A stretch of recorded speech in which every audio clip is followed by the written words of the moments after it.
nezlomí, nezlomí.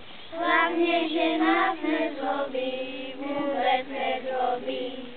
Prosím vás, buďte tak hodní, jelejte to jako ty děti. Raději nepodobem, naši nyky poslechneme.